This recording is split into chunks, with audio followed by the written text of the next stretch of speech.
photographs. His mother's face. His sister's face. Then they said 7 words that would destroy his life.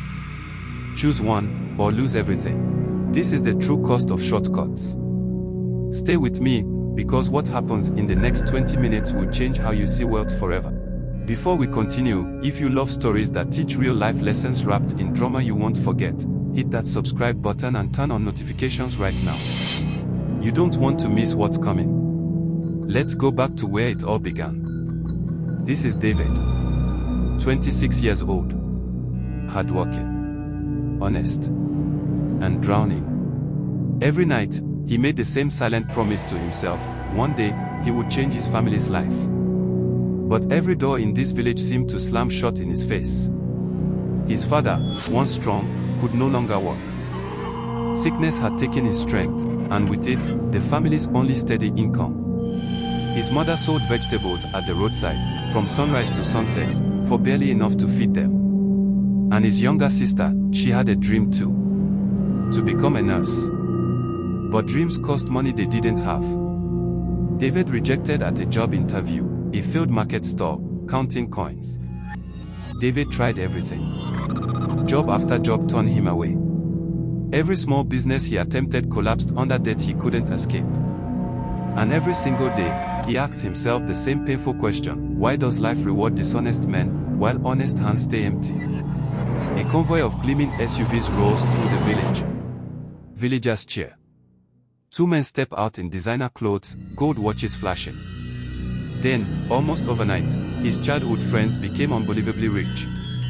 Luxury cars. Designer clothes. Money the whole village could see and envy. Nobody asked how. Everybody simply admired the shine. One of the wealthy friends embraces David warmly, showing off his watch. And when his old friend Toby pulled him into a tight embrace and offered to show him a different life, David didn't know yet that he was being pulled toward the edge of a cliff. That night, David's world changed. Not because of the money surrounding him, but because of the woman who noticed him in a room full of people pretending to be seen. Amara watches David quietly help an elderly waiter who dropped a tray. Her name was Amara. Elegant. Intelligent. From a wealthy family. But what drew her to David wasn't his clothes, or his confidence, it was his quiet kindness in a room built on arrogance. David and Amara talked through the night, a gentle connection forming. They talked for hours. She asked what he did for a living. And David, ashamed of his poverty, said nothing true. He believed, deep down, that no woman like Amara could ever love a man with empty pockets. Weeks later, Toby and Emeka cornered David privately. Weeks passed. And then, his friends came to him with a secret, a path, they said, to real wealth. No questions. Just trust. That night, they blindfolded him, and drove him deep into the forest. A hidden shrine deep in the forest, masked figures, candlelight, a leader emerges. What David found there was not magic. It was not spirits. It was something far more dangerous, a criminal network, built to prey on the desperate hearts of men just like him. The leader places 2 photographs on the altar, David's mother, David's sister. The leader told him wealth had a price. Power had a price. Respect had a price. And then he placed 2 photographs before David, his mother, and his sister, and asked him to choose one. This was the moment from the very beginning of our story. The moment David's hands began to shake, and his whole world tilted on its edge. He was told, refuse us, and you will lose everything anyway. David turns and runs into the darkness. So he ran. Into the forest. Into the dark. Away from the altar. And away from the life he thought he wanted. If this story has you on the edge of your seat, tap that subscribe button now, because what David does next will decide whether he loses his family or finds himself. Let's continue. David, hollow-eyed, jumps at every knock and shadow. Threatening notes appear at his door. From that night forward, fear became David's prison. Threats followed him. Rumors spread through the village that he was cursed for refusing them. He stopped eating. Stopped sleeping. Stopped living. It was his mother who finally found him broken in the dark. And when he confessed everything, the party, the shrine, the choice he refused to make, she didn't turn away from him. She simply held his hand and told him the words that would save his life: no amount of money is worth losing your soul or your family.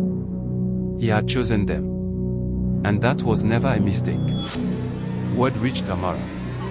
She came to him not with judgment, but with truth of her own, that she would rather marry an honest poor man than a dishonest billionaire.